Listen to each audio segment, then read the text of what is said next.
रामायण की इस गहन और शिक्षाप्रद कथा में हम एक ऐसे अत्यंत महत्वपूर्ण और दुखद अध्याय में प्रवेश कर रहे हैं जो रामायण की आगे की समस्त घटनाओं का आधार बनेगा। पिछले भाग में हमने देखा था कि कैसे मर्यादा पुरुषोत्तम श्री राम ने पंचवटी में राक्षसी शूर्पणखा के अपमान का प्रतिशोध लेने आई 14,000 से अधिक राक्षसों की विशाल सेना और उनके सेनापतियों खर व दूषण का अकेले ही संहार कर दिया था। उस भीषण युद्ध में राम का पराक्रम अद्वितीय था। अपने भाइयों और पूरी सेना का विनाश देखकर शूर्पणखा भयभीत और अपमानित होकर सीधे लंका की ओर भागी थी, जहां उसका शक्तिशाली भाई राक्षसराज रावण निवास करता था। शूर्पणखा लंका पहुंचकर सीधे अपने भाई रावण के राज दरबार में गई। उसका रूप अत्यंत विकृत था, नाक और कान कटे हुए थे और रक्त बह रहा था। उसकी यह भयानक दशा देखकर रावण और उसके दरबारी क्रोध और आश्चर्य से भर गए। शूर्पणखा ने पूरे क्रोध और दुख के साथ रावण को राम और लक्ष्मण के पराक्रम का वर्णन किया। उसने राम की असीम शक्ति और अकेले ही 14,000 राक्षसों के संहार की गाथा सुनाई।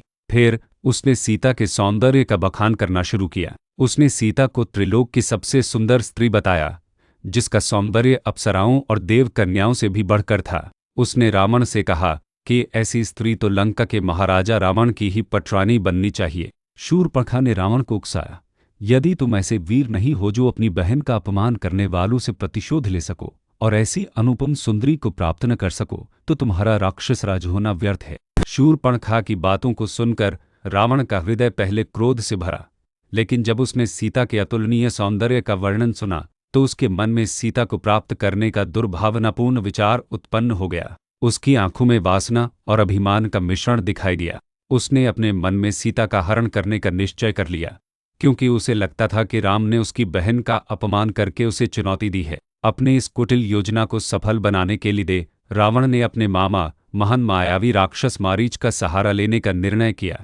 मारीच एक ऐसा राक्षस था जो अपनी इच्छानुसार कोई भी रूप धारण कर सकता था और अपनी माया में अत्यंत निपुण था। रावण अपनी पुष्पक विमान में बैठकर सीधे मारीच के आश्रम पहुंचा। रावण ने मारीच से कहा कि वह एक मायावी स्वर्ण मृग हिरण का रूप धारण करके पंचवती जाए और सीता को आकर्षित करे, ताकि राम और लक्ष्मण कुटिया से दूर चले जाएं और वह सीता का हरण कर सके। मारीच, जिसने पूर्व में कई बार राम के हाथों पराजय का स्वाद चखा था और उनकी दिव्य शक्ति का अनुभव किया था, रावण की बात सुनकर कांप उठा। उसने रावण को राम के पराक्रम और उनके धार्मिक स्वभाव के बारे में बताया। मारीच ने रावण को सलाह दी कि वह सीता हरण का विचार त्याग दे, क्योंकि राम एक साधारण मनुष्य नहीं बल्कि स्वयं भगवान हैं और उनसे शत्रुता मोल लेना विनाशकारी होगा। उसने अपने पिछले अनुभवों का हवाला दिया, जब राम के एक ही बाण से वह कई 100 योजन दूर जा गिरा था। मारीच ने रावण को समझाया, हे रावण, राम से वैर मत लो, यह तुम्हारे लिए और पूरी लंका के लिए विनाश का कारण बनेगा। लेकिन रावण अपने अहंकार और वासना में अंधा हो चुका था। उसने मारीच की सलाह को अनसुना कर दिया और उसे धमकाया। रावण ने कहा, यदि तुम मेरी आज्ञा नहीं मानोगे तो मैं तुम्हें यहीं मार डालूंगा। तुम्हें मरना तो है ही, तो कम से कम मेरे लिए मरकर ही सही मेरा काम पूरा करो। रावण की धमकियों और भय के कारण मारीच जानता था कि अब उसके पास कोई विकल्प नहीं है। राम के हाथों मरना निश्चित था, लेकिन रावण के हाथों मरने से बेहतर था कि वह अपना अंतिम समय राम के स्मरण में बिताए। उसने विवश होकर रावण की योजना में शामिल होने के लिए हामी भर दी।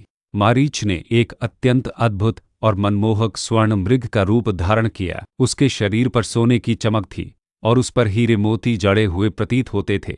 उसकी आंखें चमकीली थीं और उसकी चाल अत्यंत फुर्तीली थी। यह मृग इतना सुंदर था कि कोई भी उसे देखकर मोहित हो जाए। मारीच स्वर्ण मृग का रूप धारण कर पंचवटी में राम की कुटिया के पास आ गया। वह कुटिया के पास ही घास चरने लगा, कभी पास आता कभी दूर भागता, ताकि सीता की नज़र उस पर पड़े। एक दिन जब सीता कुटिया के बाहर बैठी थी, उनकी नज़र उस मायावी स्वर्ण मृग पर पड़ी। मृग की अलौकिक सुंदरता और सुनहरी चमक देखकर सीता तुरंत मोहित हो गई। ऐसा सुंदर मृग उन्होंने पहले कभी नहीं देखा था। सीता ने तुरंत राम और लक्ष्मण को बुलाया और उनसे उस अद्भुत मृग को पकड़ने का आग्रह किया। उन्होंने कहा, हे आर्यपुत्र, देखिए कितना सुंदर मृग है। ऐसा मृग मैंने कभी नहीं देखा। यदि आप इसे जीवित पकड़ सकते हैं तो यह हमारी कुटिया की शोभा बढ़ाएगा। यदि नहीं तो कम से कम इसकी त्वचा ही ले आइए, ताकि हम इसे कुटिया में बिछा सकें। राम ने सीता की इच्छा सुनी। लक्ष्मण ने तुरंत संदेह व्यक्त किया। उन्होंने कहा, भैया, यह कोई साधारण मृग नहीं हो सकता। यह कोई मायावी राक्षस प्रतीत होता है। दंडकारण्य में ऐसे विचित्र प्राणी नहीं होते। मुझे संदेह है कि यह मारीच ही है जो राक्षसी माया रच रहा है। राम ने भी क्षण भर के लिए सोचा, लेकिन सीता की अत्यधिक इच्छा देखकर और यह विचार करके कि ऐसा सुंदर मृग शायद ही कहीं और मिले, वे उसे पकड़ने के लिए तैयार हो गए। उन्होंने लक्ष्मण से कहा, लक्ष्मण, तुम सीता की रक्षा करना। यह मृग बहुत चंचल है, इसे मैं ही पकड़ सकता हूँ। राम ने अपना धनुष बाण लिया और मृग के पीछे चल पड़े। मृग राम को और भी गहरे वन में खींचता चला गया। कभी पास आता, कभी दूर भागता, ताकि राम उसे पकड़ने के लिए और भी दूर चले जाएं। राम मृग का पीछा करते करते बहुत दूर निकल आए। जब उन्हें लगा कि मृग अब उनकी पहुंच से बाहर हो रहा है, तो उन्होंने अपने धनुष पर बाण चढ़ाया और मृग पर लक्ष्य साधा। बाण लगते ही मारीच अपने असली राक्षसी रूप में आ गया। मरते समय मारीच ने अपनी पूरी शक्ति लगाकर राम की आवाज में जोर से चीखा, हा लक्ष्मण, हा सीते। यह आवाज इतनी हूबहू राम जैसी थी कि उसे सुनकर कोई भी धोखा खा जाए। यह चीख पंचवटी में सीता और लक्ष्मण को सुनाई दी। सीता राम की आवाज सुनकर अत्यंत भयभीत हो गईं। उन्हें लगा कि राम किसी बड़े संकट में हैं और उन्हें लक्ष्मण की सहायता की आवश्यकता है।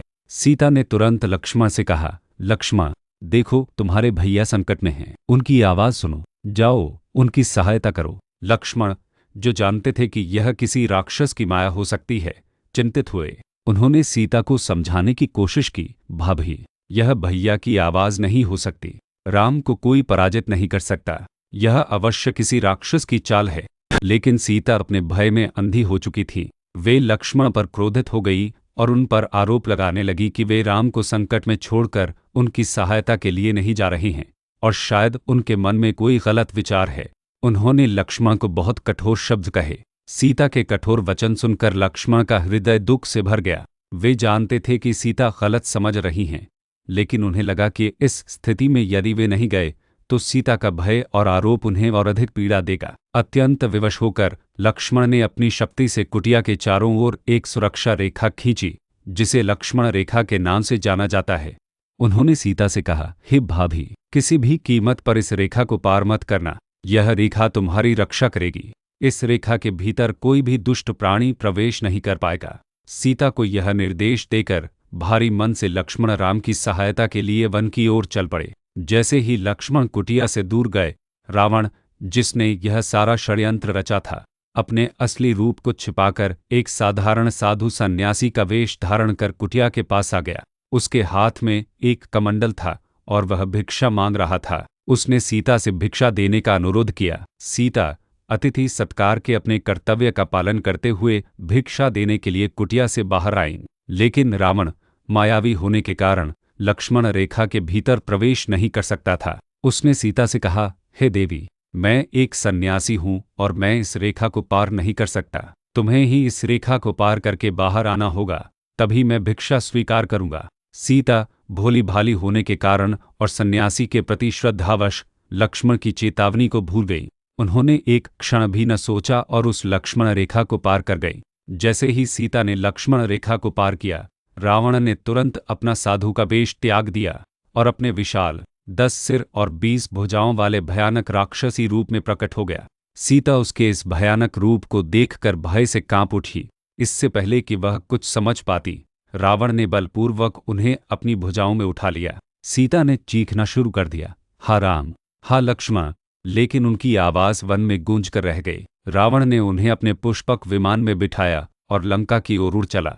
सीता ने रावण के चंगुल से निकलने की पूरी कोशिश की, लेकिन वे सफल नहीं हो पाईं। वह चीखती रहीं, मदद के लिए पुकारती रहीं। तभी एक वृद्ध पक्षीराज महान गिद्ध जटायु ने सीता की चीख सुनी। जटायु महाराज दशरथ के पुराने मित्र थे और उन्होंने राम को वचन दिया था कि वे वन में सीता की रक्षा करेंगे। जटायु ने रावण को सीता का हरण करते देखा। अपनी वृद्धावस्था के बावजूद जटायु ने अदम्य साहस दिखाया। वह तुरंत रावण के पुष्पक विमान पर झपटा और रावण को रोकने का प्रयास किया। जटायु और रावण के बीच आकाश में भयंकर युद्ध हुआ। जटायु ने अपनी चोंच और पंजों से रावण पर कई वार किए, पुष्पक विमान को भी क्षति पहुंचाई। लेकिन रावण अत्यंत शक्तिशाली था। उसने अपनी खड़ग तलवार से जटायु के पंख काट दिए। जटायु जमीन पर गिर पड़े, मरणासन्न अवस्था में पड़े थे, लेकिन उनके प्राण तब तक नहीं निकले जब तक वे राम को सीता हरण का समाचार न दे दें। रावण विजयी होकर सीता को लेकर तेजी से लंका की ओर उड़ चला। सीता अत्यंत बेस्तौत थी, उनका हृदय दुख और निराशा से भरा था। उन्होंने रोते हुए अपने कुछ आभूषण और अपनी शॉल नीचे फेंक दिए, यह सोचकर कि शायद राम या लक्ष्मण को ये मिल जाए और उन्हें उनकी दिशा का पता चल सके।